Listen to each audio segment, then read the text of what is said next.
Selamat datang di channel Rumi Topik. Ada baiknya sebelum mendengarkan posisikan terlebih dahulu tubuh Anda dengan nyaman. Tenangkan perasaan Anda, santai, rileks, dan disertai dengan mengucapkan basmalah. Selamat mendengarkan. A'udzubillahi minasyaitonirrajim. Bismillahirrahmanirrahim. Rabbi a'udzubika min hamazati sayatin wa a'udzubika rabbi ayahdurun. Rabbi shrahli sadri wa yassirli amri wahlul 'uqdatam min lisani yafqahu qauli. Assalamualaikum warahmatullahi wabarakatuh. Alhamdulillahirabbil alamin. Segala puja-puji milik Allah Subhanahu wa taala yang atas rahmat karunia kasih sayangnya. Salawat serta salam itu juga kita lupakan, kita sampaikan kepada seluruh nabi dan rasul, wabil khusus baginda besar kita Rasulullah Muhammad sallallahu alaihi wasallam, kepada para sahabat-sahabatnya, tabi'in, pemuka-pemuka agama, wali-wali Allah, pejuang-pejuang bangsa, dan senantiasa sampai kepada kita sampai akhir zaman. Amin, amin ya Allah ya rabbal alamin. Oke, sebelum kita mulai, mungkin kita hening dulu sejenak, kita santai rileks dulu, senantiasa kita bisa hadir utuh di sini saat ini, untuk kita bisa lebih fokus, bisa lebih tenang. Khususon kita doakan ibu bapak kita, karena ibu bapak kita adalah sababiah kita hadir ke sini. Ibu bapak kita adalah manusia biasa yang pasti punya salah, mari kita maafkan kesalahannya, dan mari kita lestarikan kebaikannya. Dan siapapun yang terlebih dahulu meninggalkan kita juga kita doakan.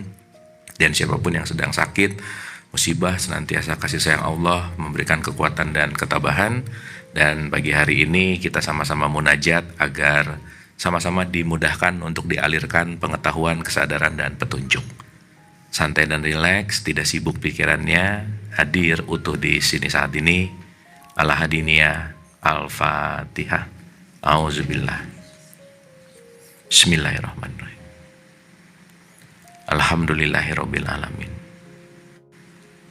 Ar-Rahmanirrahim.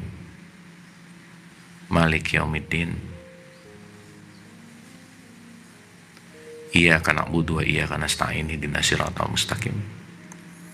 Siratal ladzina an'amta 'alaihim ghairil maghdubi 'alaihim waladdallin.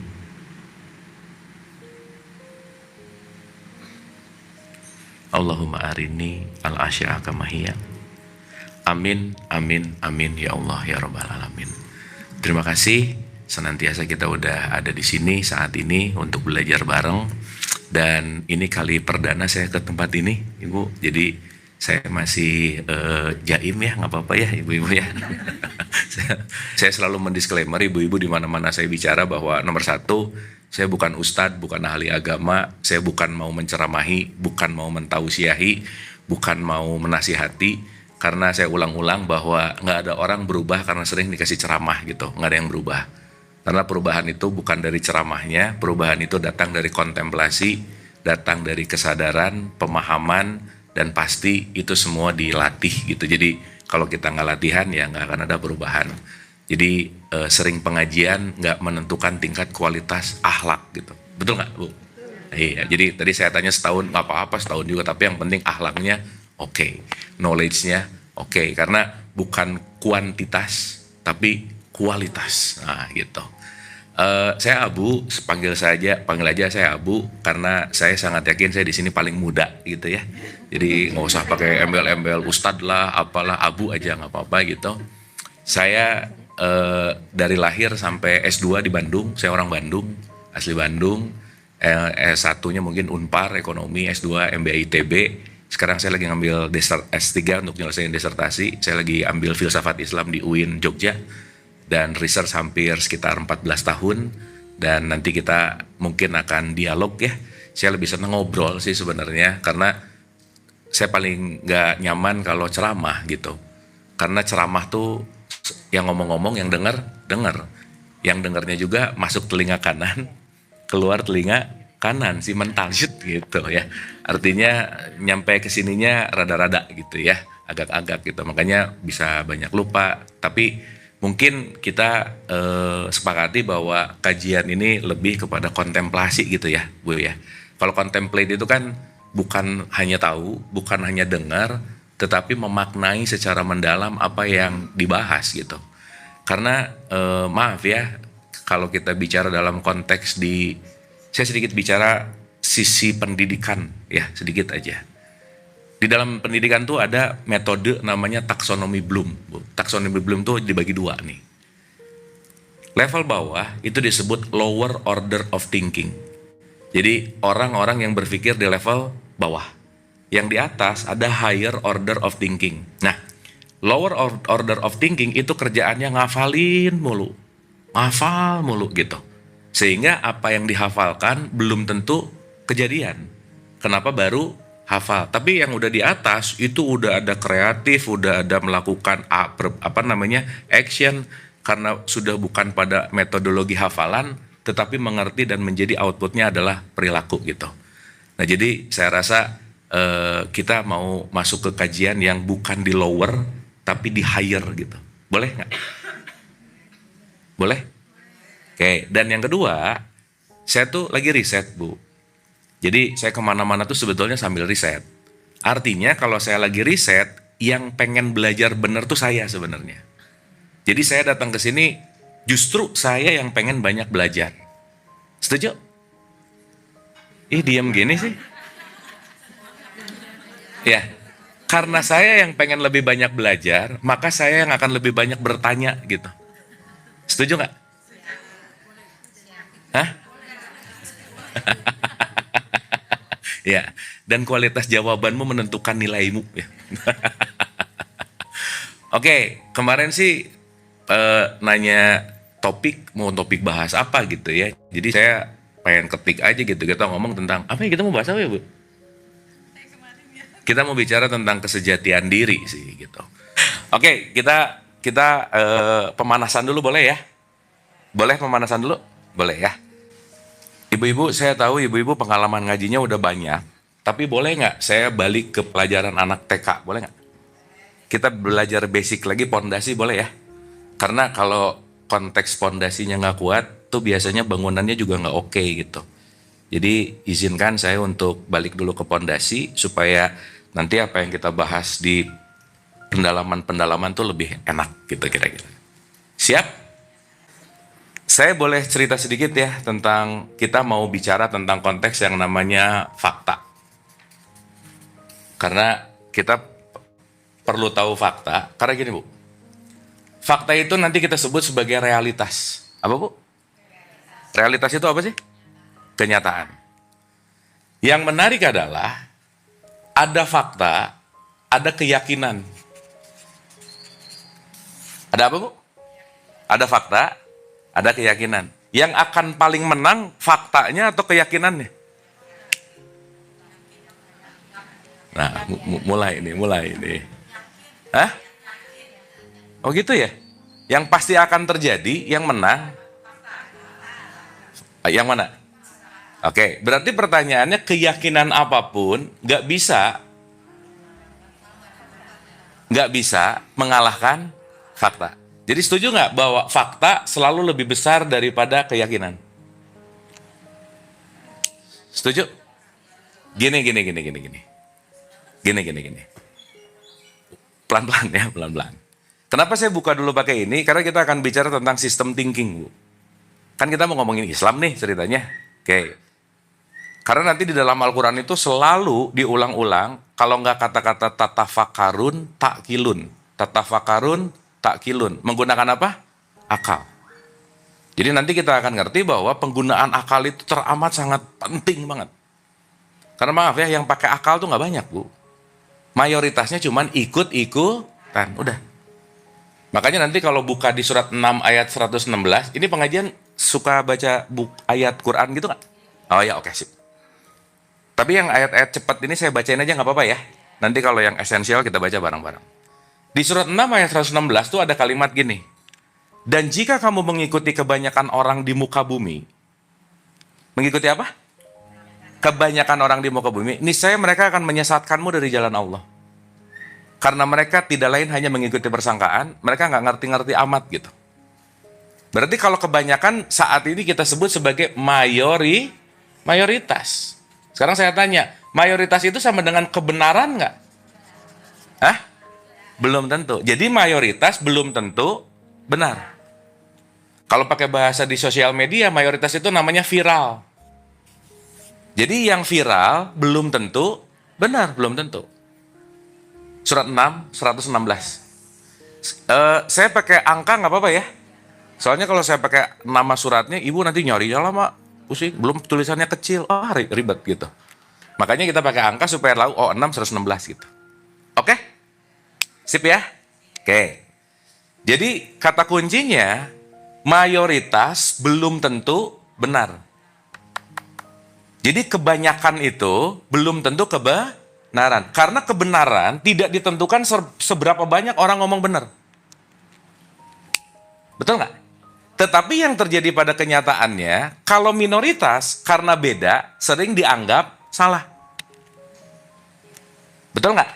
Karena beda sering dianggap nggak benar. Karena beda sering dianggap sesat. Karena beda sering dianggap bid'ah. Artinya kebenaran tidak ditentukan oleh seberapa banyak orang mengatakan kebenaran. Maka mayoritas itu akan membentuk kebiasaan. Apa bu? Sip. Hah? Kebiasaan. Kebiasaan itu habits. Oke? Dan yang kita lakukan secara kebiasaan belum tentu kebenaran. Kalau satu society udah kebiasaannya A, belum tentu si A ini adalah benar. Tapi karena semuanya udah biasa, jadi dianggap apa? Benar. Contoh bu, maaf nih. Jelas-jelas ada tanda dilarang belok kiri. Belok kiri dicoret. Boleh belok kiri nggak? Enggak, ada nggak yang begitu? Terus santai lagi. Benar nggak? Berarti itu kebenaran atau kebiasaan? Nah sekarang saya mau nanya, ibu-ibu ini lebih sering yang mana? Membenarkan kebiasaan atau membiasakan kebenaran yang mana? Yang benar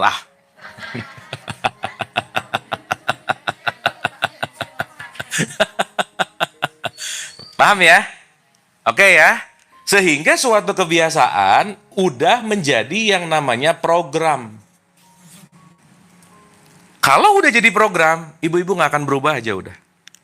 Mau ngaji diulang-ulang, hatam diulang-ulang, sholat rajin. Kalau programnya itu terus, nggak mungkin berubah aja udah. Makanya jangan heran orang religius tapi perilakunya nggak religius gitu. Jelas ya? Jadi akhlak baik nggak ditentukan sama agamanya, enggak. Akhlak baik nggak ditentukan sama religiusitasnya, enggak. Maaf ya bu ya, kalau orang jahat beragama bisa makin jahat loh. Bener nggak? Orang baik beragama bisa makin baik. Artinya apa? Concernnya bukan pada identitasnya, tapi bagaimana kita melakukan yang namanya suatu kebiasaan. Sampai sini oke? Oke? Paham? Atau puyeng? Ya, jadi saya akan mulai karena ini perdana. Kita akan mulai dari beberapa variabel ini gitu. Nah, dah ya, ini nggak usah banyak-banyak dulu lah hari ini. Variabel 1, 2, 3, 4. Kita pakai 4 aja dulu. Mungkin yang dibahas 1, 2 lah. Supaya ibu punya take away pas pulang. Karena kalau nggak ada take away pas pulang, hafal, biasanya bu, lagi ngaji tuh banyak niat pengen baik, benar nggak? Setelah shadaqallahul azim menguap bu, hilang aja, nggak tahu kemana. Keluar pintu ini aja, lupa udah pasti gitu. Kenapa? Karena baru dalam konteks yang namanya kebiasaan. Dan nanti kita ngerti bahwa indikator parameter suksesnya pengajian bukan di ngajinya sebenarnya. Karena ini saya sering sebut latihan ngaji. Ngaji kita yang benar nanti pas keluar di kehidupan di sana, baru itu ngaji namanya. Ini praktisnya. Gitu. Makanya kalau di praktisnya oke, mudah-mudahan di luar juga ikut oke. Sip? Oke? Nah, sekarang kita mulai nih. Kita mulai. Enggak, Deng. Pemanasan 2. Jadi ini pengantar 1, pemanasan 1, ini pemanasan 2. Ingat ya Bu ya, ini jangan lupa. Bintang 1. Dah. Sekarang saya mau mulai dulu begini, Bu. Segala sesuatu itu memiliki konteks yang namanya tujuan. Meja dibikin, pasti ada tujuannya. Betul? Gelas dibikin, pasti ada tujuannya. Papan tulis dibikin, pasti ada tujuannya.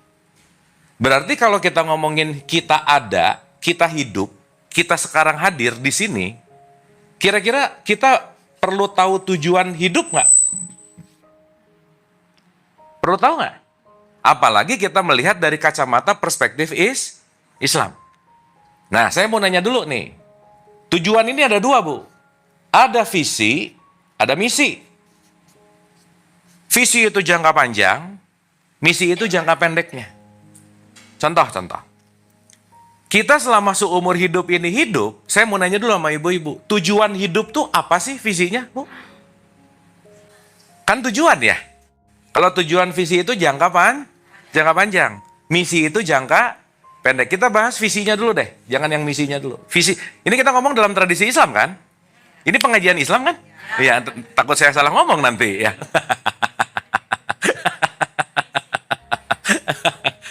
Gimana? Husnul khotimah tuh visi atau misi? Misi sih. Enggak, bukan. Akhirat itu visi atau misi? Enggak, misi juga. Ayo. Menyembah Allah, visi atau misi? Misi. Tadi apa? Menjalankan perintah Allah, visi atau misi? Misi. Masuk apa? Ya, untuk dijawab sendiri itu. Bu, saya mau nanya ya, kalau ibu-ibu dengar kata-kata masuk surga, apa sih yang kebayang? Hah? Terakhir apa?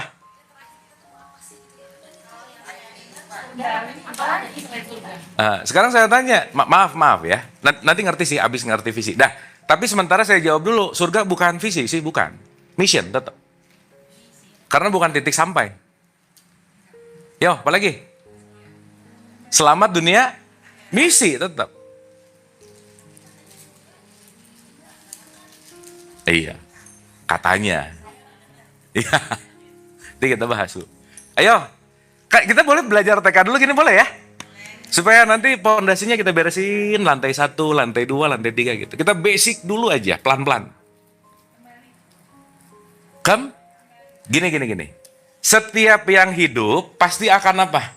Nah, saya mau nanya, Bu. Ibu-ibu kalau nerima message orang meninggal, itu ada reaksi apa biasanya? Innalillahi wa inna ilaihi rojiun. Betul? Betul? Waktu ibu-ibu ngomong innalillahi wa inna ilaihi rojiun, kira-kira dengan sadar atau dengan kebiasaan? Udah pasti. Spontan. Benar? Dan rata-rata 98% begitu. Jadi masyarakat Islam di Indonesia itu cuman ngertinya gini, kebanyakan. Kalau meninggal, baca ini. Kalau anak pengen cantik, baca apa ya? Maryam gitu. Kalau pengen kaya, perbanyak Waqiah. Benar nggak? Padahal Waqiah artinya kiamat, sok nggak nyambung. Kalau anak pengen ganteng, baca Yusuf. Kalau tahlilan, baca.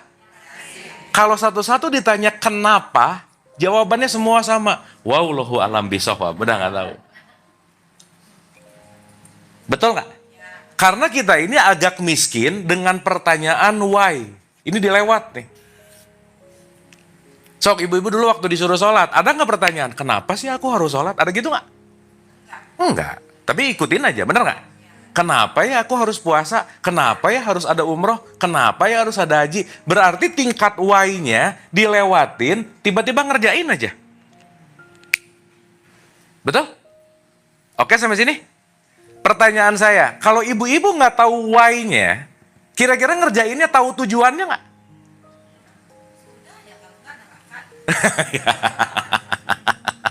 Ini apa sih surga neraka nih?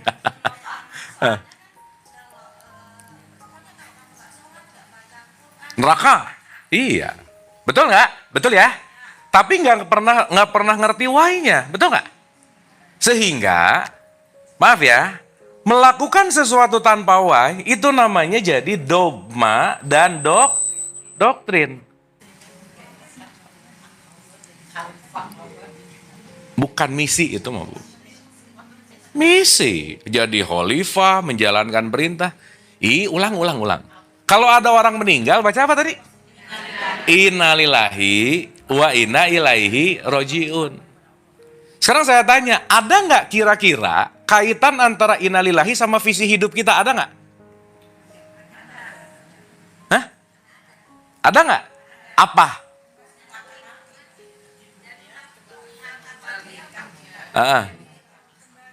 Mengumpulkan pahala. Itu misi, Bu, misi. Ulang dulu. Ini adanya tuh mukanya gini ya. Ada.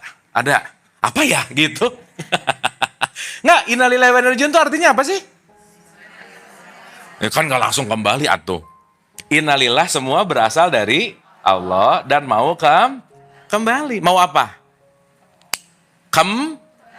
Mau ilaihi. Jadi mau gimana pun semua perilaku dan pekerjaan dan apapun cuman satu. Visinya adalah ilaihi roji'un. Kembali ke Allah. Bener nggak ini? Jadi visi kita apa? Nggak ada yang jawab gitu barusan ah. Satu. Dari 1000 satu nih. Sampai sini oke dulu nggak? Dapat ya? Paham ya? Berarti kalau kita menyadari konteks dalam tradisi Islam ini, satu kok. Semua apapun hidup, satu visinya adalah untuk pulang. Pulang kampung, benar. Berarti sekarang kita lagi keluar kampung nggak? Iya. Kita lagi pergi dan kita lagi mau pulang. Nih, saya gambarin dulu ya. Contoh. Supaya clear dulu nih. Ini titik start nih. Berarti kalau titik start di sini, titik finishnya di mana? Di sini dong. Kan titik start sama finishnya sama. Innalillahi wa inna ilaihi raji'un. Berarti start dan finish dari dan akan kembali ke. Jadi semuanya sumbernya sama nggak? Semuanya siapapun apapun yang ada di sini sumbernya sama nggak? Kenapa kalau sumbernya sama sekarang pada berantem?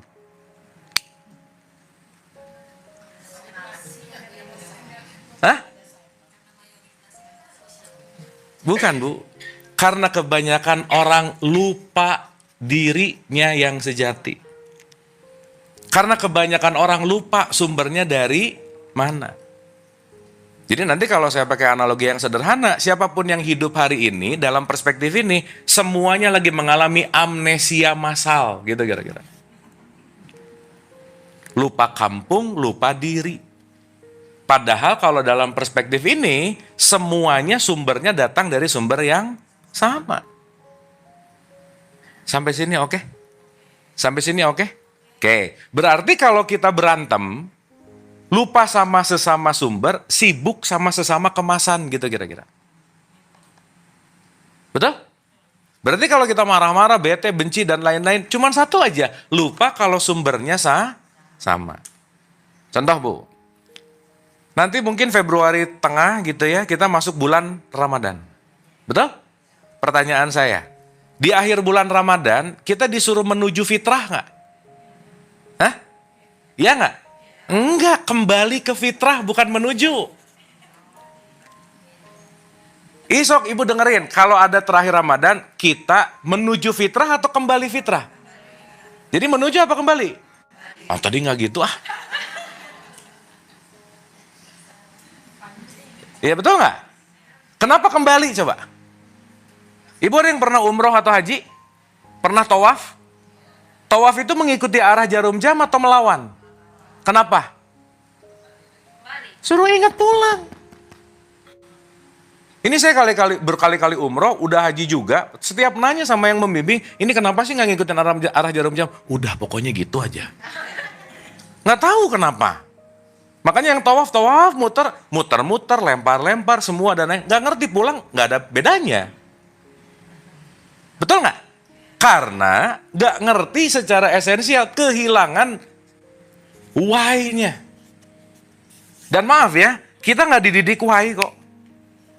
Pendidikan kita pokoknya ikutin, dengerin, nggak boleh nanya. Hafalin. Kalau nanya, dianggap nggak nurut. Betul nggak? Ibu-ibu mending punya anak penurut atau yang banyak nanya? Yang bener ah. Iya, orang tuanya aja kalau nanya, gimana ya supaya anaknya nurut, berarti nggak mau anaknya ada why.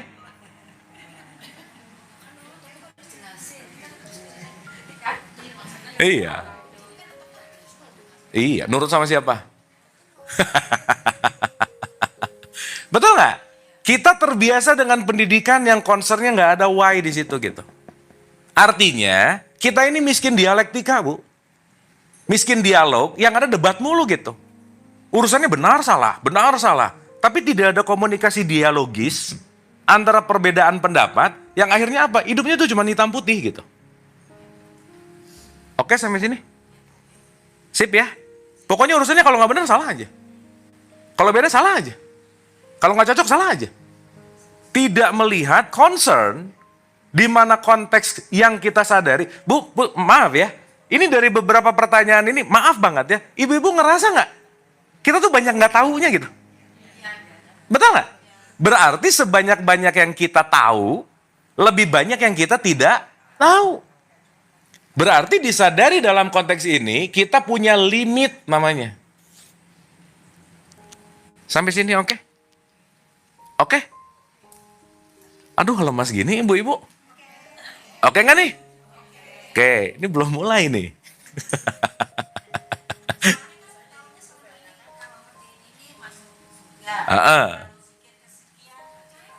Iya, betul. Iya, betul. Makanya perlu ada perubahan nggak? Iya tuh Bu. Masa sih kita cuma ngikutin sesuatu yang kita nggak paham gitu? Betul nggak? Sok, ada yang bawa Quran nggak kira-kira? Sok tolong buka surat 17 ayat 36, silakan. Dan janganlah kamu mengikuti sesuatu yang apa? Jelas nggak? Betul? Kenapa coba? Karena sesungguhnya sip, berarti kalau kamu melakukan tanpa pengetahuan, siap menerima konsekuensi. Contoh Bu, maaf ya. Ibu-ibu ini sholat, kira-kira sholat dulu atau tahu pengetahuan tentang sholat dulu? Betul nggak? Meskipun dari kecil bagus sih sholat dulu. 15, 16 tahun, bagus sih 17. Sampai 50 tahun gitu terus. Betul nggak? Sehingga melakukan sesuatu konteks ini, jangan-jangan tidak ada dasar yang namanya knowledge.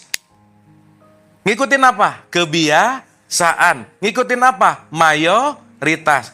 Makanya yang sekarang kejadian Bu, maaf ya, urusan sholat, yang satu kunut nggak kunut ribut. Benar nggak? Yang satu atahiyatnya lurus, goyang-goyang, berantem. Betul nggak? Yang akhirnya nanti kita sibuk ngeributin hal yang remeh-temeh, yang penting nggak dapet gitu. Nih besok Desember bentar lagi, keributan yang dari 30 tahun yang lalu gitu mulu ributnya. Boleh nggak sih ngucapin selamat Natal? Udah capek banget sih gitu. Betul nggak? Yang akhirnya kita tidak punya keluasan pola berpikir dan kesadaran, sibuk dalam konteks yang minim, kecil, porsinya kecil, tapi lupa bahwa esensi nggak pernah ada di situ gitu.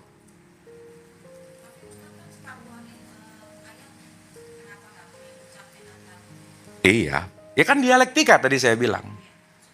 Betul nggak? Yang meyakini silahkan, yang nggak silahkan. Betul nggak? Karena semua kembali kepada subjektivitas kenyamanan keyakinan masing-masing. Bu, dan orang Indonesia ini paling seneng rese banget sama keyakinan orang gitu loh Bu. Tetangganya yang nggak Jumatan, yang pusing dia, dia nggak Jumatan, ya nanti dia masuk neraka. Ya urusan dia lah. Betul nggak? Sehingga, kalau kita mau bicara kembali lagi konteks ini, berarti poin pentingnya adalah betapa perlunya yang namanya knowledge atau yang disebut pengetahuan. Ini majelis taklim, betul? Ada namanya nggak? Tapi majelis taklim. Bu, kenapa sih disebut majelis taklim? Ih, diam gini ini. Karena di dalam taklim itu ada kata ilm. Ilm itu artinya Ilmu itu balik kepada knowledge gitu. Majelis ilmu, bukan majelis hafalan kita misalnya. Ya meskipun hafalan bagus-bagus aja sih. Oke? Oke sampai sini? Oke, saya ulang ya. Saya ulang. Berarti secara visi, kita ini semua mau pulang. Kemana pulangnya? Ilaihi. Jadi ibu-ibu mau pulang ke Allah atau mau pulang ke surga? Oh tadi surga ngomongnya. Oh, Allah ada di surga. Berarti kalau Allah ada di surga nggak ada di neraka dong. Allah ada di mana-mana nggak? Iya dong, di surga ada nggak? Di neraka ada nggak? Ayo gimana? Kok bisa jadi? Nah, kita nggak pernah ke surga, nggak pernah ke neraka, tapi pengen, bener nggak? Iya. Oke sampai sini? Bu, saya mau ngacak-ngacak pikirannya dulu, nggak apa-apa ya?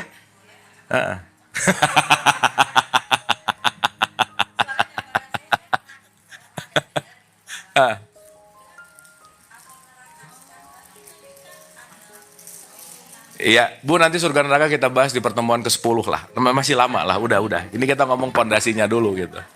Ya, tenang, ya. Oke, kita bahas basic dulu kan. Perjanjiannya juga teknik dulu nih. Teknis maksud saya. Oke? Dapat ya?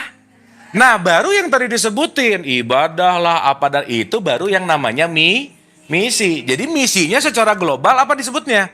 Wa ma khalaqtul jinna wal insa illa liya'budun. Namanya ibadah. Sekarang saya tanya, Bu. Ibu-ibu kalau dengar kata ibadah, ting yang kepikiran apa?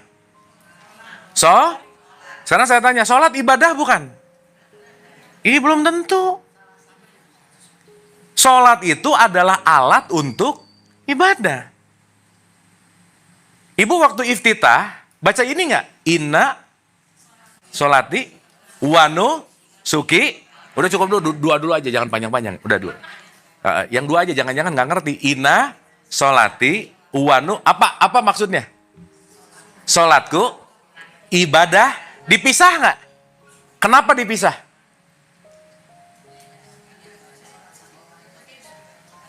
Berarti orang sholat belum tentu, makanya di Al-Maun ada kata-kata fawailul lil musholin.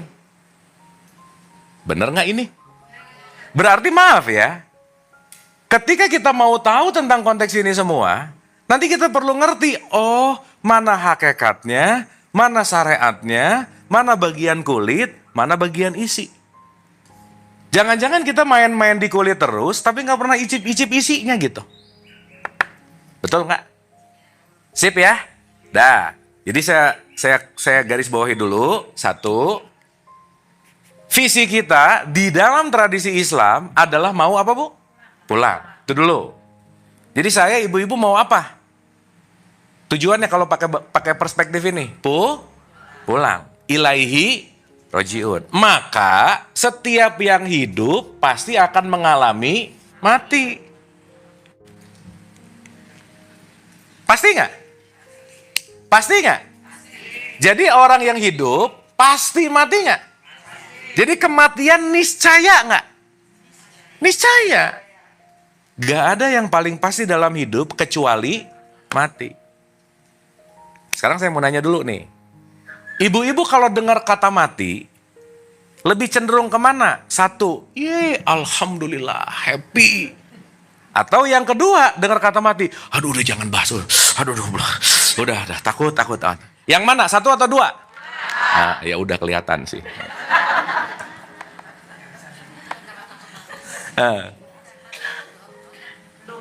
Ya, mau cukup, mau enggak, mau mati aja. Iya, mati mah nggak nunggu ibu bekal cukup atau enggak. Betul nggak? Berarti ibu-ibu takut mati gara-gara matinya bukan? Bukan, gara-gara narasi yang diceritain tentang mati. Betul nggak? Kalau ibu-ibu nggak punya narasi keburukan tentang mati nggak takut. Kalau dari kecil nggak pernah dengar cerita mati, kan ini begitu lahir ngomongin kematian. Nanti setelah mati akan ada jembatan seperti rambut dibelah 7. Benar nggak? Jatuh dikit, set, neraka, nanti ada gunting, bakar apa. Narasi bukan? Bikin takut nggak? Jadi yang bikin takut itu matinya atau narasinya? Ibu-ibu sorry ya, ibu-ibu tidak merubah narasi hidupnya, nggak akan merubah hidupnya juga. Karena narasi ini ada kaitannya dengan apa? Memori. Masa lalu. Ibu-ibu kalau tidak merubah narasi masa lalunya, hari ini pasti terjebak dan hari ini banyak menderita gara-gara masa lalu. Masalahnya udah 5 tahun yang lalu, tapi sakit hati masih sampai sekarang. Nah, betul nggak? Jadi problemnya di matinya atau di narasinya? Sekarang saya tanya, kalau problem pada narasi, berarti jangan-jangan kita main telan narasi, nggak dikunyah, nggak difilter, telan aja narasinya. Jadilah yang namanya belief system gitu. Inilah yang tadi saya sebut, keyakinan. Berarti keyakinan datang dari narasi yang kita dengar nggak? Iya dong. Berarti Bu, siapa yang kita dengar dan siapa yang kita lihat menentukan kualitas diri kita nggak? Iya. Kualitas diri ibu-ibu tergantung ibu-ibu nge-follow siapa di TikTok, udah ketahuan aja. Iya, kalau yang di-follow-nya Lambe Turah lah, akun gosip lah, berarti frekuensinya ke situ nggak? Ini bukan ngomongin baik buruk atau benar atau salah, bukan. Tetapi narasi yang kita instalkan ke dalam diri kita menentukan kualitas diri kita gitu. Sampai sini oke? Makanya ada satu statement keren Bu.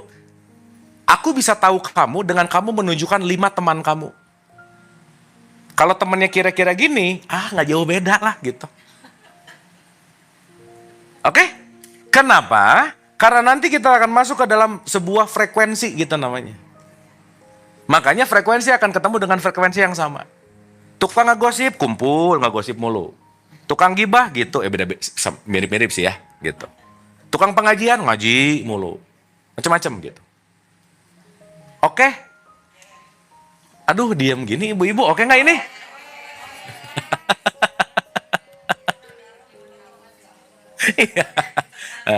Ibu udah mulai rada merasa berpikir nggak? Bagus Bu. Bagus. Kalau ibu lagi berpikir, berarti ibu lagi ke dalam. Kan Quran itu dikatakan, di surat 17 ayat 14, ada kata-kata, ikro kita baka. Disuruh apa Bu? Bu, ayat pertama yang turun ke Nabi Muhammad apa? Apa artinya? Berarti Nabi Muhammad membaca nggak? Baca apa? Baca ikro. Wah ini gawat sih. Ini kacau ini.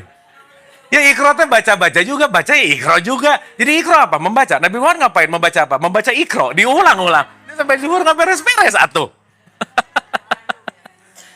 Membaca apa? Surat Al-Alaq. Emang surat Al-Alaq langsung keluar?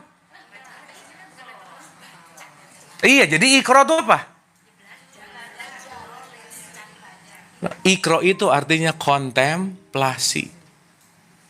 Bukan amnesia. Limit. Bukan. Tapi ada kontemplasi. Sekarang saya tanya, kalau kontemplasi perlu berpikir nggak? Iya.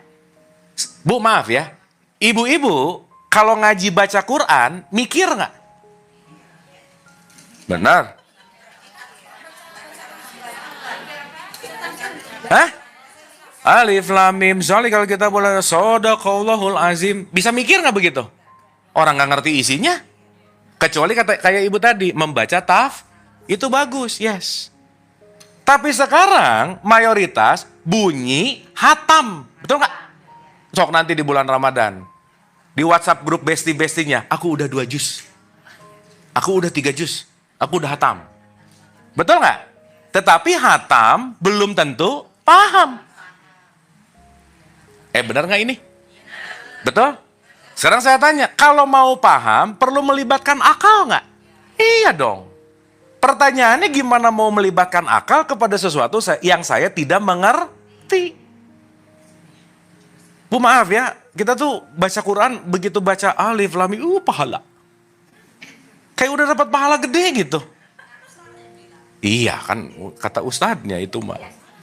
Cuman maksud saya, kita dikasih Quran, tujuannya untuk dapat pahala bukan? Tujuan utama Quran itu pahala atau petunjuk? Jadi baca Quran nyari pahala, nyari petunjuk. Ibu-ibu? Oh, yang bener ah.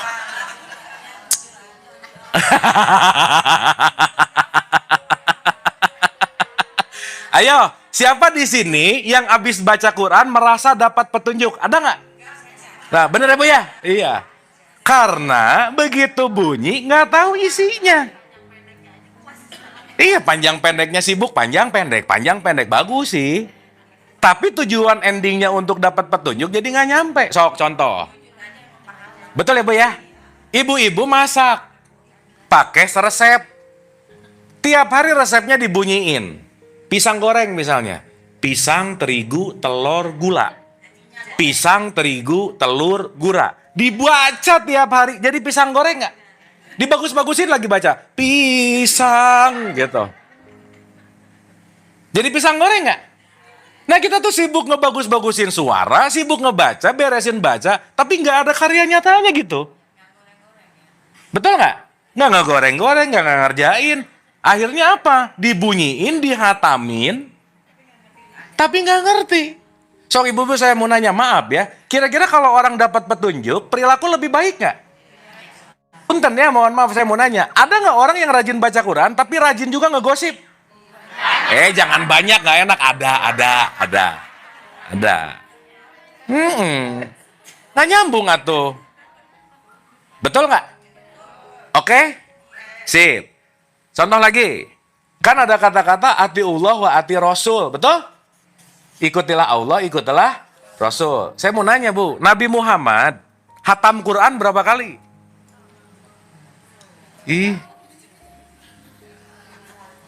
Hah? Dulu Quran langsung turun nggak? Enggak dong. Seayat. Betul nggak? Iya. Ayat terakhir keluar beliau setelah itu berarti ngeberesin semuanya berapa kali? 1. Tapi beliau paham nggak? Ya jelas lah. Ada nggak umatnya hatam diulang-ulang tapi nggak paham-paham? Siapa?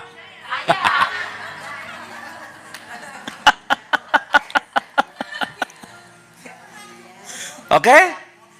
Jadi Bu, sorry ya. Berarti pulang dari sini hatam atau paham? Dua-duanya. Tetap hatamnya jangan dihilangin. Wah, gawat nih. Kita makan dulu gitu ya? Nah, jelas ya? Clear ya? Jadi Bu, yang ingin saya garis bawahi, kalau nggak paham nggak akan bisa ngerjain. Fix. Karena kalau mau ngerjain nggak mungkin. Kalau kita nggak dapat insight bahasanya. Ngerti. Ibu dari tadi saya ngomong dari awal, ada paham sesuatu nggak? Ada ngerti sesuatu nggak? Baru bisa dikontemplasikan, oh bener ya. Oh bener ya. Tadi ngomong gibah lah, ngomong apa. Ingat loh, ikro kita baka. Telaahlah, kontemplasikanlah kitabmu. Ini kita nih. Jadi apa yang kita bahas buat siapa? Aku gitu. Kalau kita mengajak saya.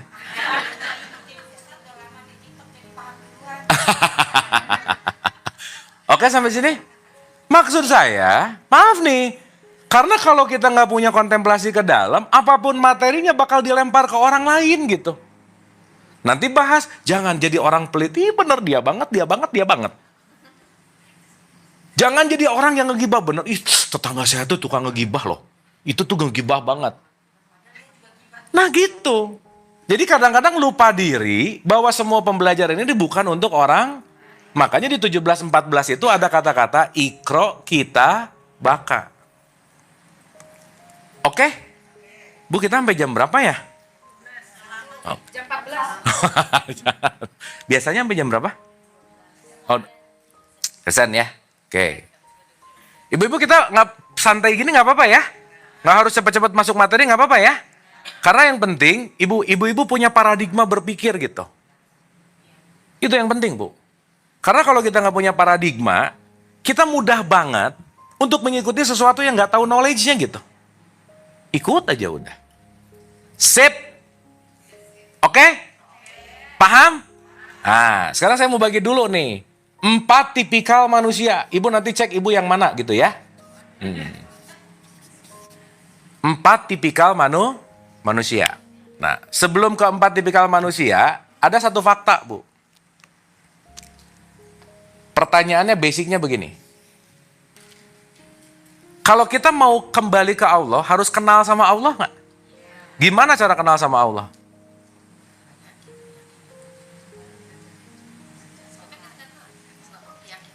Ya, keyakinan, oke. Caranya gimana?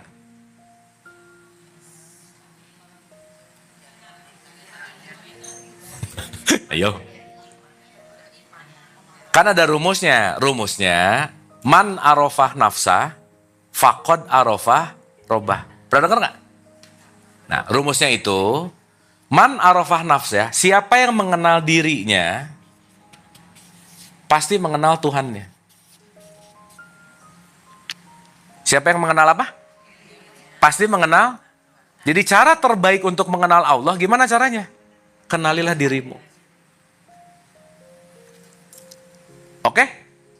Bu, saya mau ngasih satu pertanyaan, Ibu tolong jawab cepet banget. 1 detik, setengah detik. Ya, begitu saya beres dia tanya, cetek, Ibu jawab langsung. Spontan. Kenapa coba harus spontan? Jujur. Karena kalau orang ditanya ada delay-delay, cenderung mau bohong dia gitu. Ya, karena kejujuran nggak perlu alasan. Spontanitas tuh nggak ada alasan. Siap? Oke? Konsentrasi ya. Pertanyaan saya ini akan merujuk kepada siapa, jadi jawabannya subjek. Orang. Siap? Ya, latihan dulu. Latihan dulu. Nah, ini siap-siap tuh, siap. Gini nih. Gitu. Nama Nabi terakhir kita siapa? Kayak gitu kira-kira. Sebelum Muhammad siapa? Sip. Sip. Surat pertama Quran apa? Kok Al-Baqarah, Iqra? Wah, gawat ini. Al-Fatih. Ibu Qurannya beda nggak kita nih?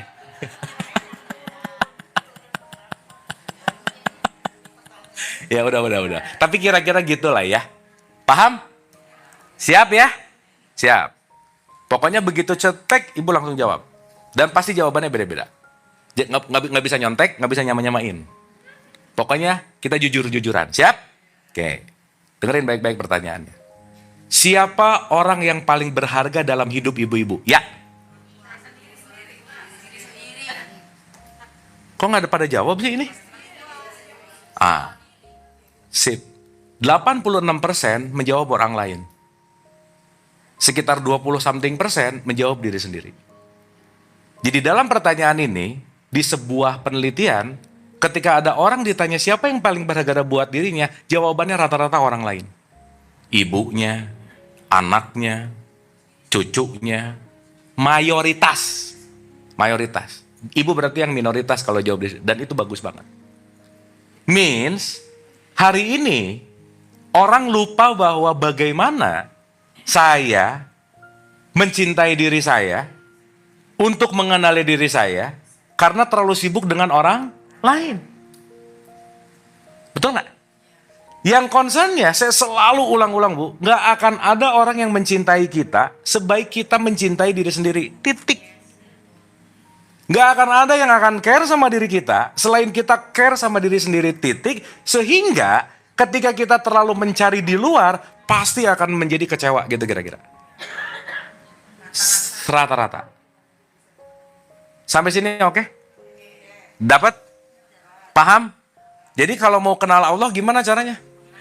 Nah, karena diri ini mikroskop untuk kita telaah terus supaya pelan-pelan kenal sama Allah. Lah gimana mau kenal diri orang gosip tetangga lebih diomongin terus? Betul nggak? Gimana mau kenal diri orang eksternal dunia luar, itu selalu menjadi sesuatu hal yang paling intens gitu. Maka kenapa bahasanya kembali ke diri, saat kita nggak care sama diri kita, nggak akan ada yang care sebaik-baik kita care sama diri kita sendiri gitu. Setuju? Oke? Jadi kalau mau kenal Allah gimana caranya? Sip, mantap. Sekarang saya tanya, ibu-ibu usia berapa sih ini?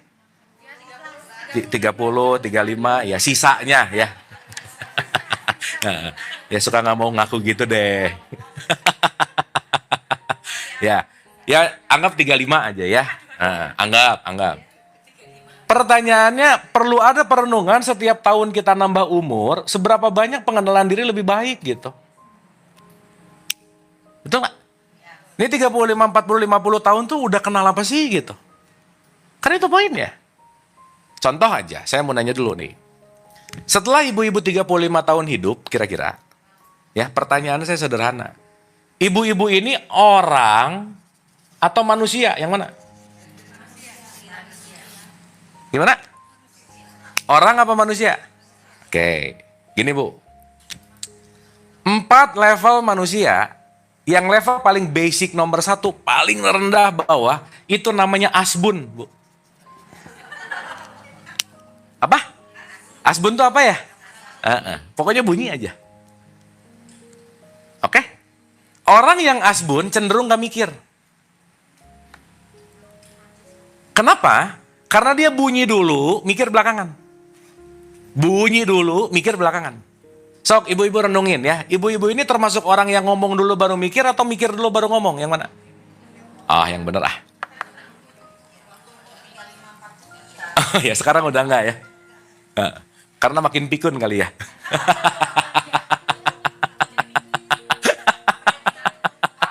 Menunggu waktu. Betul nggak?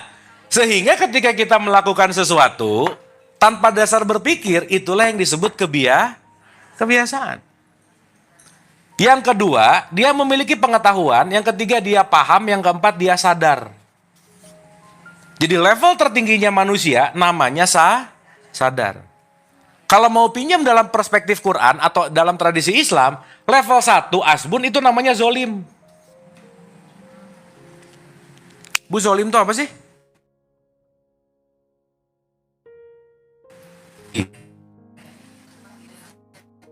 Bukan, zolim itu dari zulmat artinya gelap.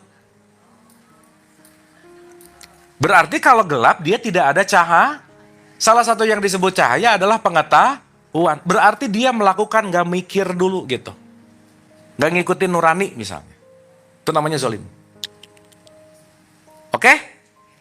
Pengetahuan dan paham, dua ini disebut iman. Dan sadar nanti disebut takwa. Makanya nanti dalam bahasa Quran, inna akramakum indallahi atqakum. Yang paling mulia adalah orang yang paling takwa. Betul nggak? Nggak ada loh kalimat, yang paling mulia adalah orang yang rajin umroh. Nggak ada, Bu.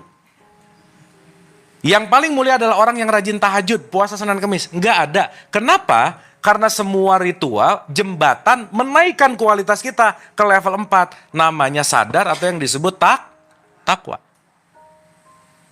Sampai sini oke? Oke. Balik lagi ke contoh puasa. Saya pakai contoh yang gampang boleh ya, Bu ya? Kan puasa mah gampang lah.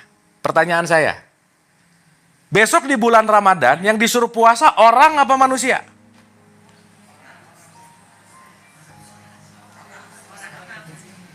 Hah? 1. Yang kedua, besok di bulan Ramadan yang disuruh puasa, semua orang yang KTP-nya Islam nggak? Semua orang Islam disuruh puasa nggak?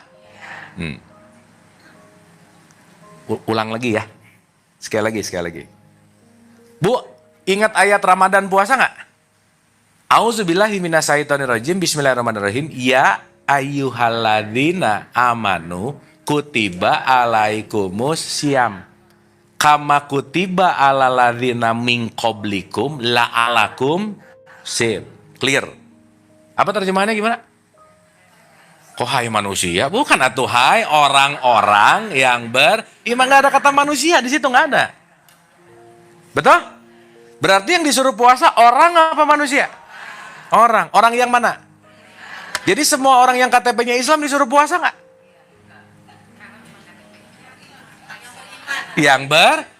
Jadi orang yang KTP-nya Islam pasti beriman nggak? Belum tentu. Jadi ibu-ibu kalau sekarang KTP-nya Islam jangan kegeeran. Karena yang Islam baru KTP-nya.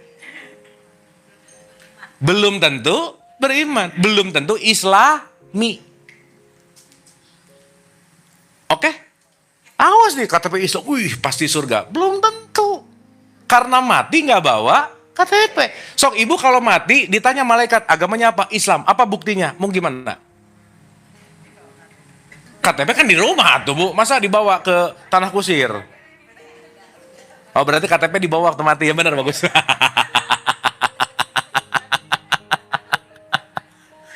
Ayo, sekarang aja saya tanya, ibu-ibu Islam nggak? Apa buktinya? Syahadat. Kalau syahadat ibu tuh ke pasar burung beli beo, diajarin asyhadu alla ilah. Bisa nggak ngomong? Bisa. Berarti mengucapkan syahadat bukti keislaman nggak? Beo juga bisa. Ayo, sholat. Orang yang nggak Islam gini-ginian, bisa nggak? Kelihatannya lagi, padahal nggak tahu.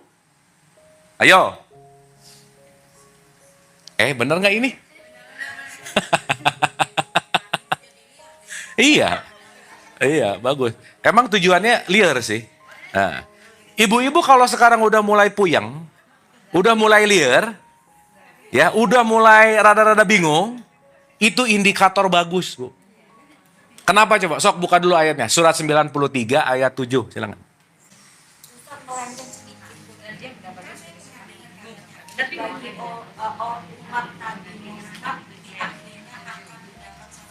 Tuh.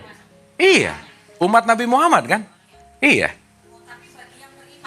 Ya. Kan tadi. Inna akramakum indallahi atqakum. Iya dong. Ada tanda bintang, syarat dan ketentuan berlaku gitu Bu.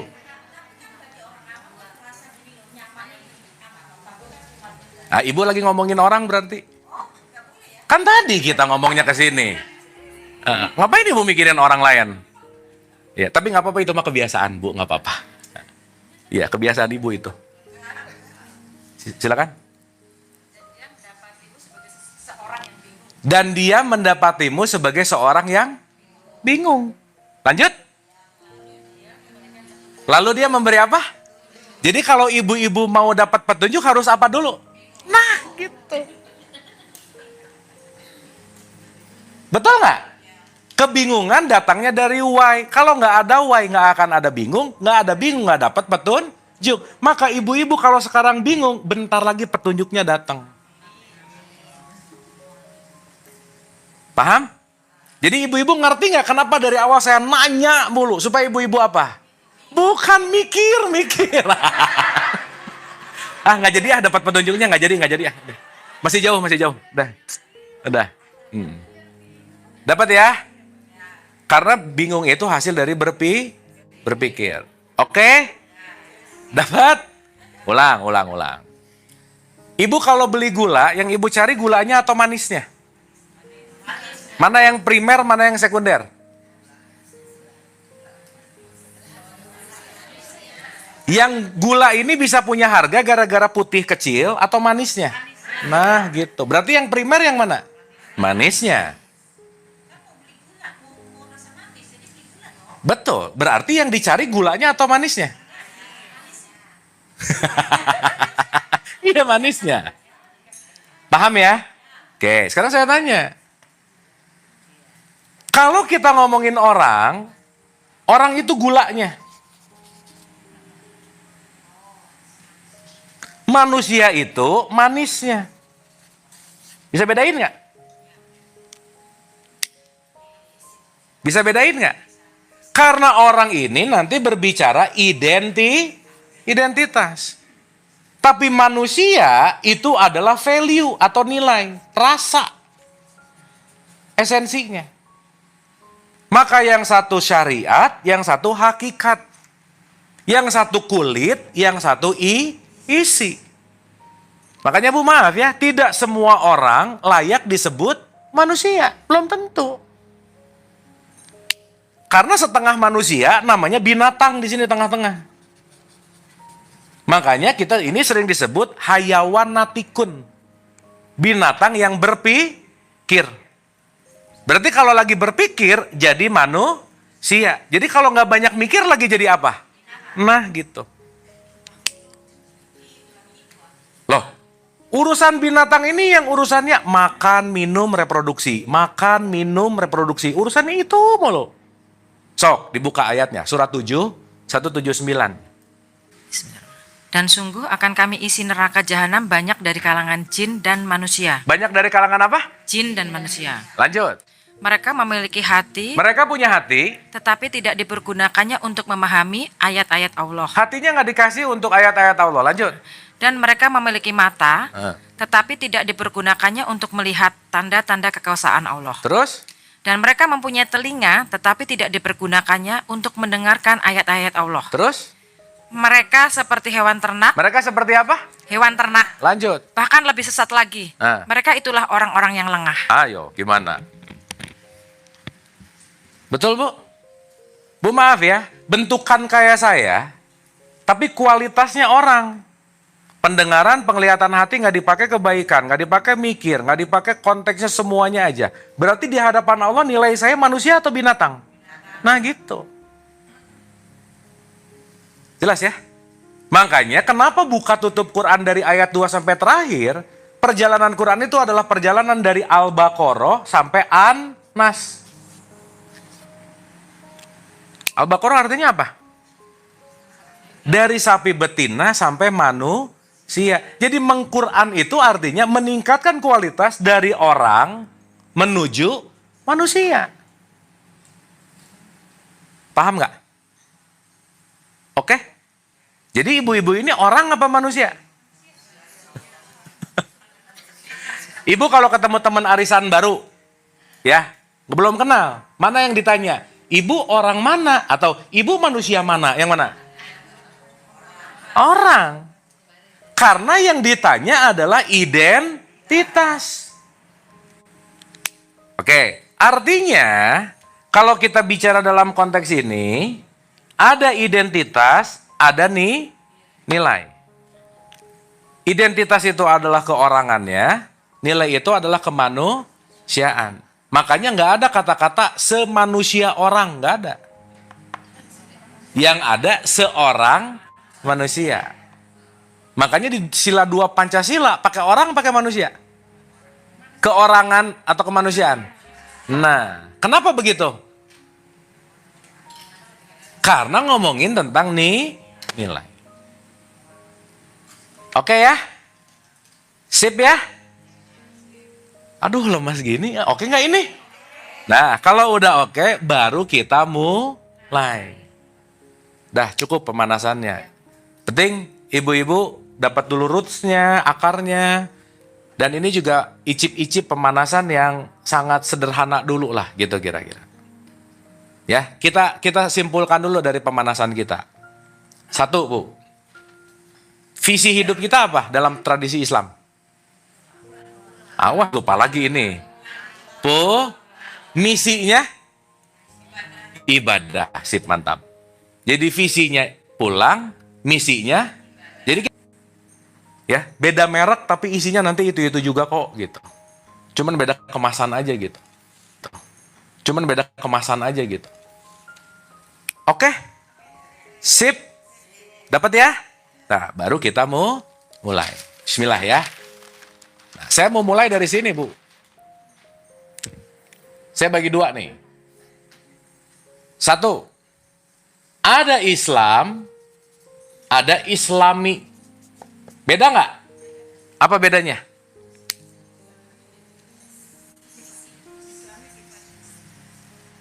Yang gula yang mana? Yang manis yang mana? Islam itu gula atau manis?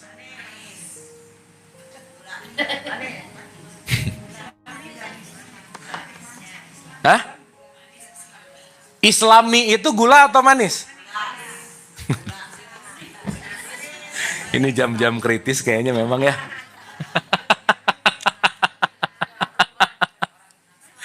Nggak dong, Islam itu identitas, ini gulanya.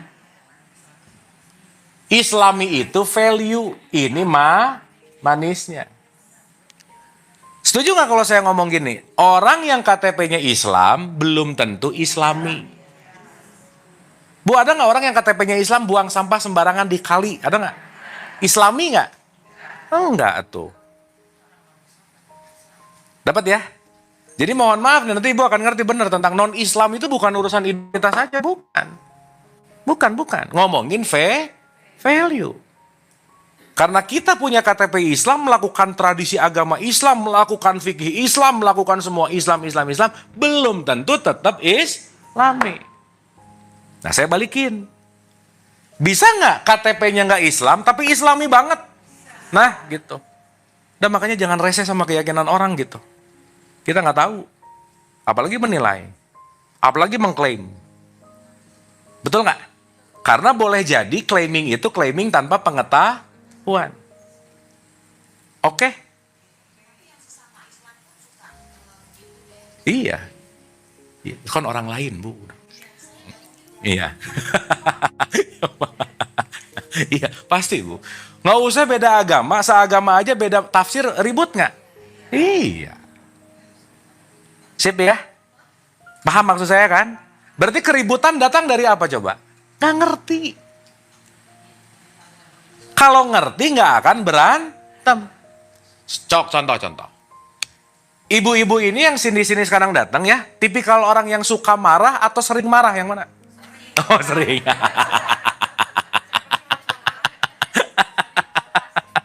Ya, oke. Saya mau nanya, maaf ya, maaf nih. Marah itu hasil atau proses? Kenapa orang bisa marah kalau marah itu proses hasil? Wah, bukan. Ibu-ibu coba belajar jangan asbun ya. Gini. Orang asbun kalau ditanya langsung jawab itu asbun.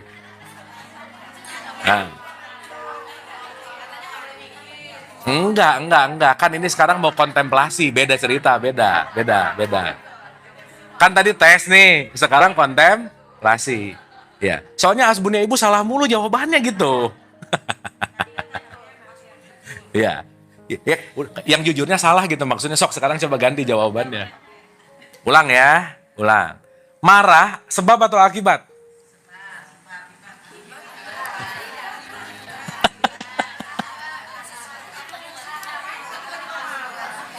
Ya, oke.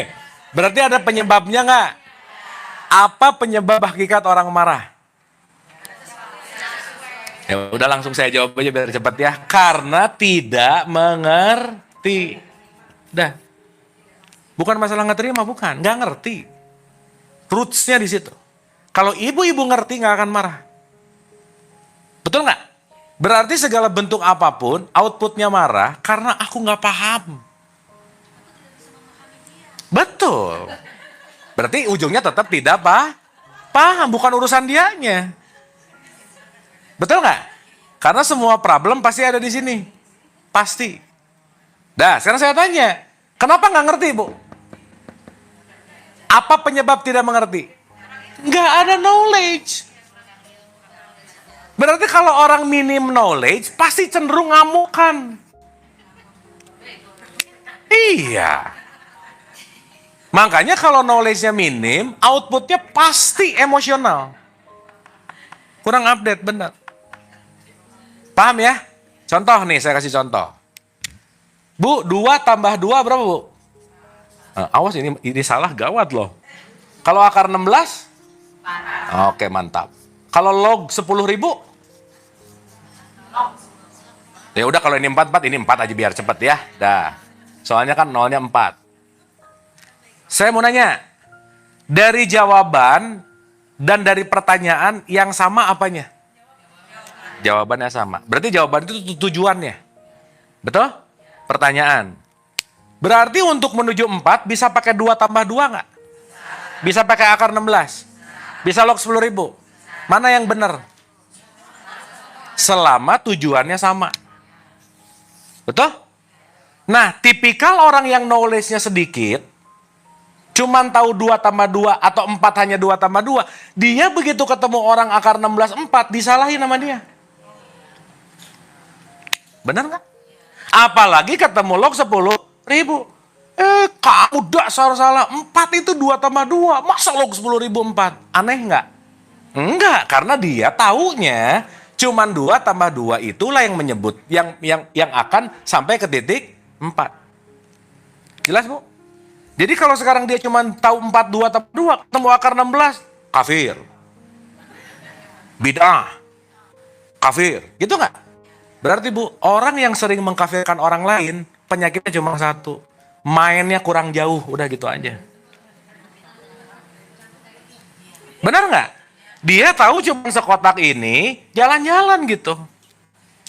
Sehingga kalau kita mainnya nggak jauh, taunya di situ mulu. Makanya Quran tuh sering banyak banget ayatnya. Keluarlah dari kampungmu. Suruh main jauh nggak kira-kira? Jangan kampungan gitu kira-kira. Ya maksudnya, itu kan berbicara tentang mindset gitu. Oke? Sip ya? Ya.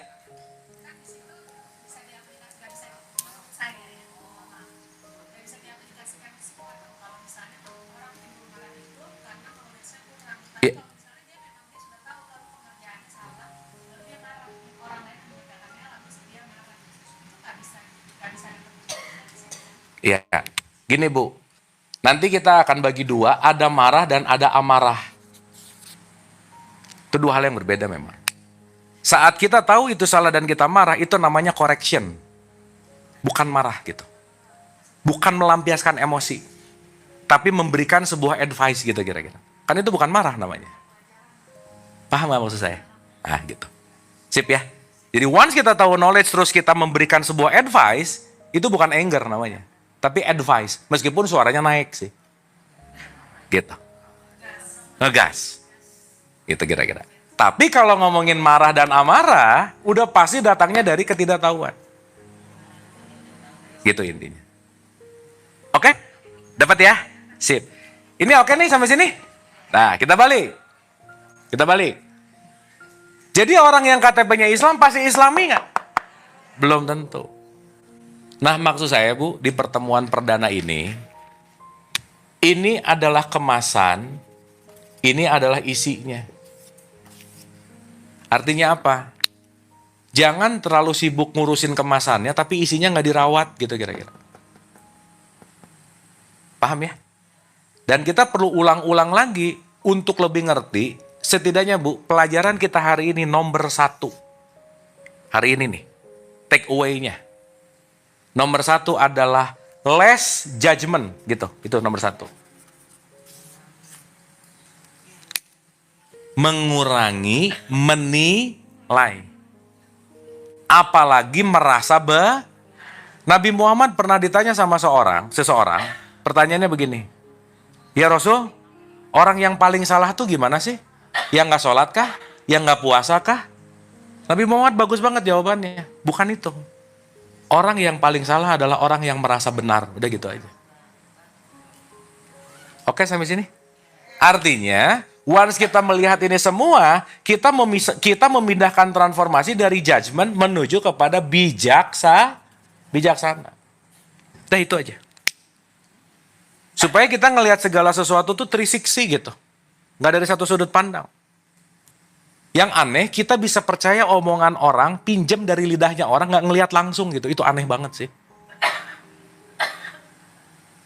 Betul nggak? Nggak ngalamin, tapi percaya, itu aneh sih. Gitu. Nah, maka, kenapa semua partikel-partikel yang kita bahas hari ini untuk diaktifasi, supaya kita benar-benar meyakini sesuatu yang dialami. Itu yang disebut nanti hakul yakin. Oke? Sip ya? Ya. Iya. Iya. Berarti begitu dapat hadisnya, perlu teraplikasi nggak? Iya. Maka ini informasi, setelah diaplikasikan, oh baru ini oke. Gini. Ini kita langsung ngomong Quran aja, nggak usah hadis. Saya mau nanya, Quran itu kitab kebenaran atau kitab informasi? Coba pinjam Quran. Mana ada Quran nggak? Nah ini.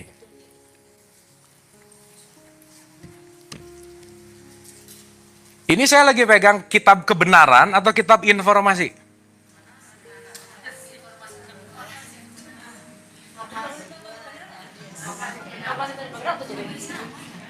Kok hampir sama sih? Oke, sekarang saya tanya, ada nggak orang habis baca Quran kalimatnya Shadaqallahul azim? Ada? Apa artinya? Maha benar Allah bagi segala maha benar Allah atas segala. Berarti kalau kita membenarkan harus mengalami nggak kira-kira? Contoh, di situ ada makanan. Nih analogi gampang nih. Saya ngomong sama ibu-ibu, makanan di situ enak.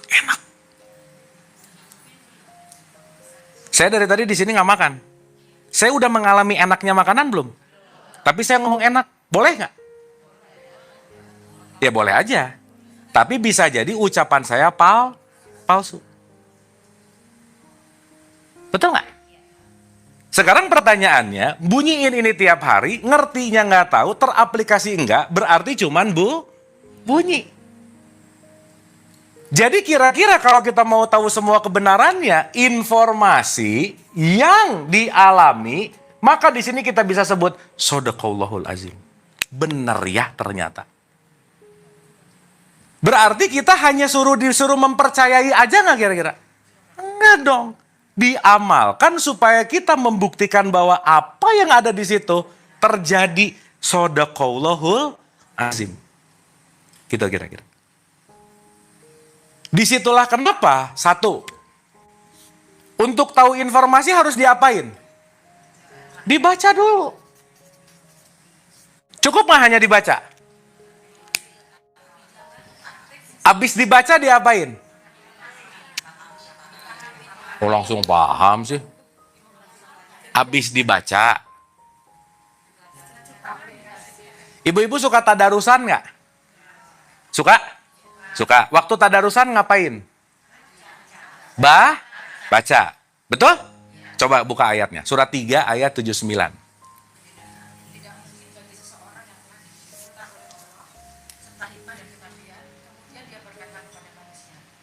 Jadilah kamu penyembahku, bukan penyembah Allah. Tetapi dia berkata, jadilah kamu pengabdi Allah, karena kamu mengajarkan kitab dan karena kamu mempelajarinya. Karena kamu apa? Coba ibu lihat kalimat terakhirnya ada kata-kata wa bima kuntum tadrusun. Ada nggak? Ada? Berarti tadrusun atau tadarus artinya apa? Mempelah. Jadi habis dibaca diapain? Nah, bahasa Arabnya apa? Ibu-ibu waktu tadarus membaca mempelajari. Baca. Jadi ibu-ibu ngikutin siapa? Kebiasaan. Karena tahunya selama ini tadarusan baca cepet-cepet hatam aja. Betul nggak? Padahal informasi Quran barusan, tadrusun artinya mempelajari. Jadi kira-kira tadarus itu membaca atau mempelajari? Selama ini? Jadi ngikutin kebenaran atau kebiasaan? Tapi terasa benar nggak? Nah gitu. Nah iya daripada enggak sih benar. Ini geng baja ya, bagus ya. Ngeles gitu, bagus. Oke nggak nih? Dapat nggak? Bu, maaf ya, waktu hataman ayat ini kebaca nggak? Kebaca nggak? Tahu nggak ada info ini? Nah gitu. Oke sampai sini? Berarti abis dibaca diapain? Baru abis dipelajari diapain? Nah baru paham. Dia kan orang lain bu, udahlah nggak apa-apa. Betul nggak? Makanya dia pahamin, wah udahlah ini pengajian yang udah banyak tahun mah pasti tahu ayat ini. Alif lam ro, pernah dengar? Tilka ayatul kitabil mubin, inna angzalnahu qur'anan arabiyyat la'alakum takilun, bukan tatakun aja. Ya bener nggak? Asbun nggak coba? Ya, udah kencang salah yakin lagi. Coba, gimana? Makanya di situ di 12 ayat 2, takilun itu menggunakan akal. Jadi memahami, disuruh nggak sama Allah? Disuruh. Sekarang orang baca mulu, paham kagak gitu. Padahal perintahnya disuruh baca, disuruh paham. Baca sampai pelajari sampai paham. Karena kalau nggak paham tidak bisa mengamalkan.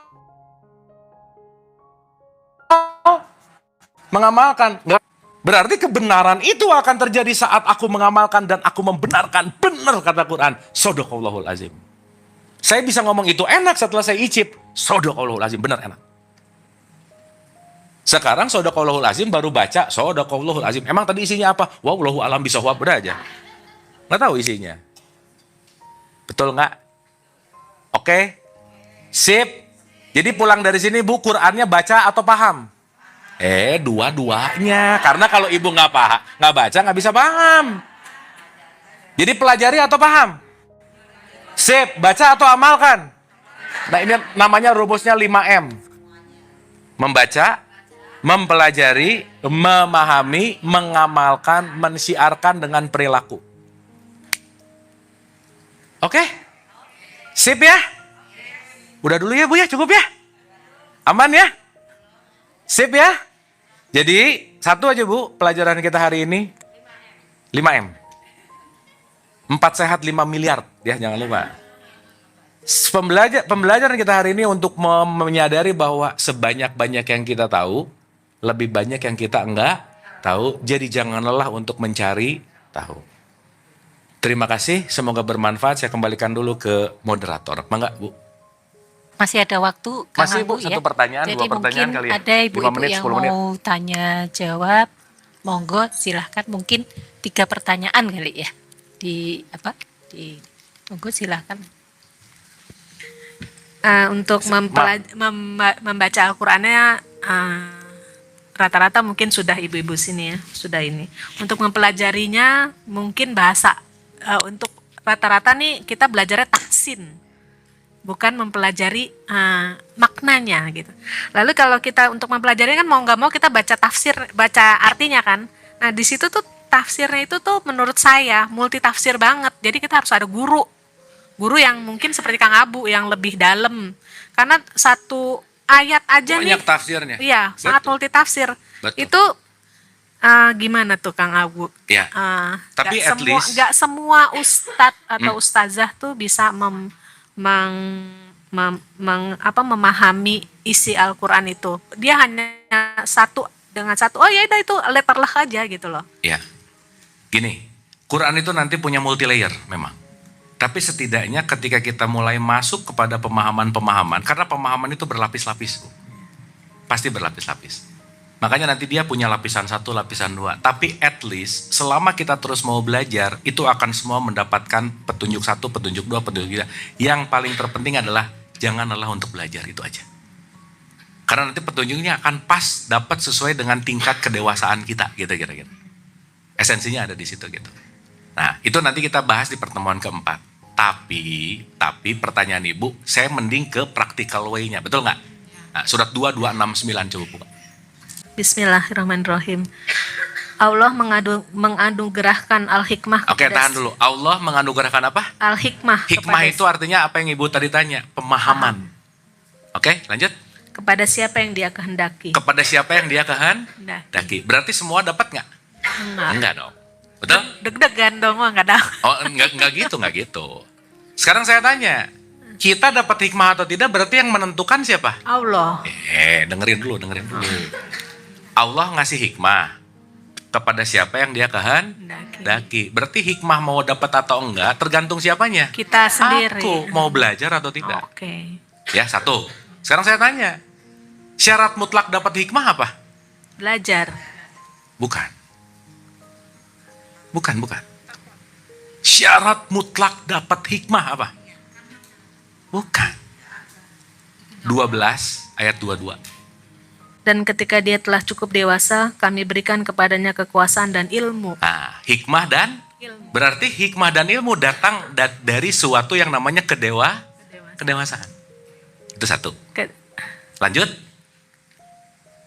Kami berikan kepadanya kekuasaan dan ilmu. Demikian kami memberi balasan kepada orang-orang yang berbuat baik. Orang-orang yang apa, Bu? Baik. Jadi ibu mau belajar tafsir A, tafsir B, terserah, tapi outputnya ibu berbuat baik aja udah, titik. Oh. Karena hikmah terletak dari perbuatan baik kita. Satu lagi, 31, 1-3 coba. 31. Inilah ayat-ayat Al-Quran yang penuh hikmah, lanjut. Sebagai petunjuk dan rahmat bagi orang-orang apa? Jadi ibu-ibu kalau pengen dapat pemahaman, habis ngaji disuruh ngapain kita? Udah selesai. Ibu mau tafsir A, mau tafsir B, mau tafsir C. Ini knowledge, outputnya adalah berbuat baik. Selesai. Jadi intinya berbuat baik. That's it. Kenapa coba? Terakhir ya, 16:128 coba. Sesungguhnya Allah beserta orang-orang yang bertakwa dan orang-orang yang berbuat kebaikan. Sip. Nggak ada kalimat sesungguhnya Allah beserta orang-orang yang rajin pengajian. Nggak ada, Bu. Betul nggak? Betul. Nah, jadi apapun pembelajaran kita, frameworknya adalah berbuat baik. Selesai. Sementara gitu, Bu. Ya. Jadi Makasih, daripada Kang Abu. sibuk beda A, beda B, pokoknya belajar apa? Berbuat baik. Belajar apa? Berbuat baik. Nah, berbuat baik ini nanti yang akan mengupgrade hikmah gitu. Karena kalau nggak ada perbuatan baik, hikmahnya nggak naik gitu. Siap. Oke? Oke. Sip ya, ibu-ibu ya. Ibu-ibu dapat sesuatu nggak hari ini? Hah? Dapat ya? Semoga get something. Sebelum kita tutup, kita doa sebentar, boleh? Ya. Oke, Al-Hadiniyah, Al-Fatihah, Auzubillah.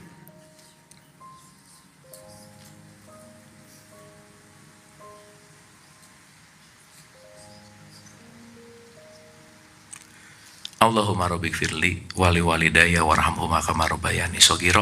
Rabbana atina fid dunya hasanah wa fil akhirati hasanah wa qina adzabannar wa adkhilnal jannata ma'al abrar ya aziz ya ghafar ya rabbal alamin. Subhana rabbika rabbil izzati amma yasifun wa salamun alal mursalin walhamdulillahi rabbil alamin. Amin amin ya Allah ya rabbal alamin. Mohon maaf lahir dan batin, semoga bermanfaat. Wabillahi taufik wal hidayah. Assalamualaikum warahmatullahi wabarakatuh. Hatur nuhun. Anda telah menonton video ini hingga di penghujung video. Semoga video ini bermanfaat untuk Anda, serta dapat menjadikan diri Anda lebih baik dari hari kemarin. Nantikan video kami selanjutnya. Terima kasih.